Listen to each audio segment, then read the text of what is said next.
Hi guys, so welcome to my kitchen. Today I'm going to be doing an experiment that I suggested you guys tried last week on Google Classroom. If you haven't had a chance to try it, that's fine. You can try it this week. If not, if you can't get out to pick some dandelions, because that's the flower we're going to be using today, then that's fine. You can just watch this video. So the reason we're doing it is because as part of the natural resources topic that we've been learning about, I know you've been learning about rocks and soil.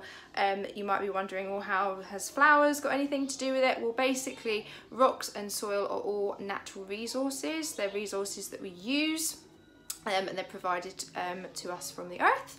And we use rocks for building and things like chalk for materials, for actual chalks themselves. We use soil for growing things in. So last week we were looking at soil, different types of soil. Now depending on the type of soil, depends on the type of plants that are going to grow in them. Now some plants are quite hardy, which means that they can grow in what we call low fertile soil. One of the examples of that is dandelions. So I've been out and I've picked some dandelions. I've got a few of them here in the bowl.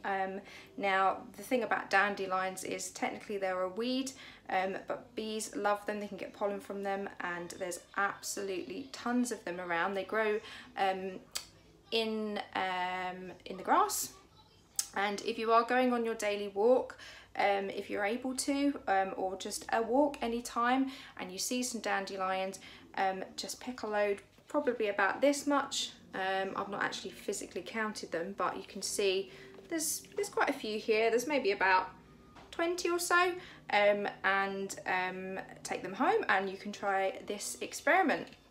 Now the first thing we're going to do is we're going to remove the stems. We don't need these for the dyeing process, because what we're actually trying to do is extract the dye from the dandelions. It's a beautiful yellow colour. If we can do that, if we mix it with some boiling water, which I'll show you how to do in a minute, then we can actually dye some cloth. We can dye clothes. If it's okay with your parents or someone at home, they can help you, because you will need to use a stove. You will need to do some boiling on the stove. If not, like I said, you can just watch this video. Okay guys, so this is the next part of the experiment. We're going to add some boiling water from the kettle. Again, please get somebody to help you, because obviously you are going to be using boiling water and using the stove, so ask for an adult's permission first. Now before I'm going to set it to boil, I want to just show you, I just want to cover the dandelions. I don't actually want to put too much water in. The reason being is because I want to make the dye as concentrated as possible. So I want all that lovely bright yellow colour.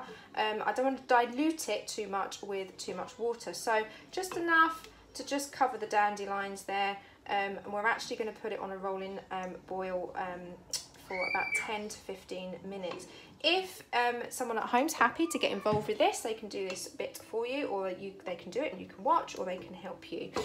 But like I said, please ask first, and if it's not okay, that's totally cool. You can just watch this video. So I'm going to light the stove, and I am going to pop this on here, and I'm going to simmer the water. Now I might add a little bit more actually, just because I don't want it to boil away. I don't want it to evaporate all the water that's in there.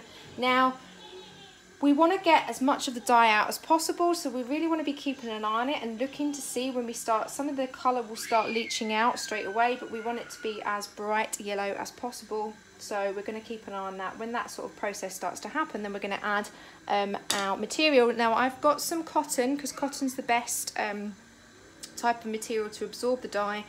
You can use other materials as well, but cotton's the best. This is just a piece of white cotton material. Just cut off some old clothes.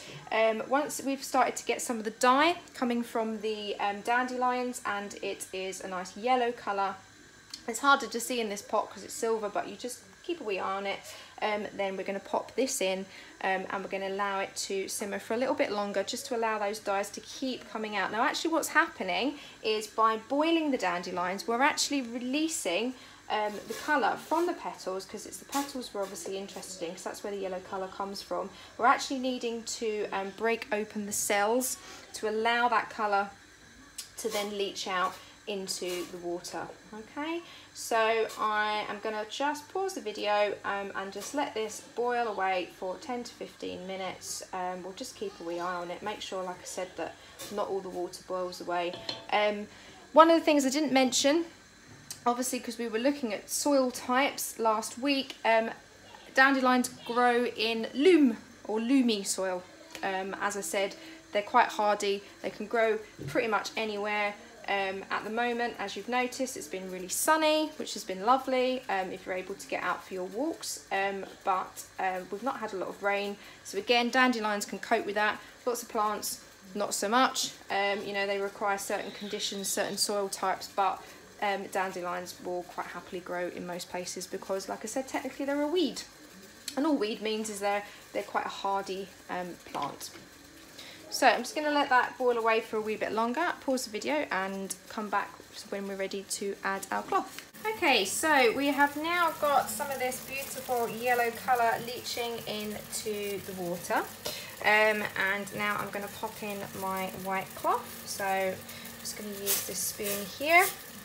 Now I want to try and make sure it's unravelled. So, oh, that's not right. Let's do that. As you can hear, it's sizzling away, it's boiling away, so we don't want all that water to go. But actually, this is a good thing, because if we can boil off some of that water, what we'll be left with is just the dye, pretty much.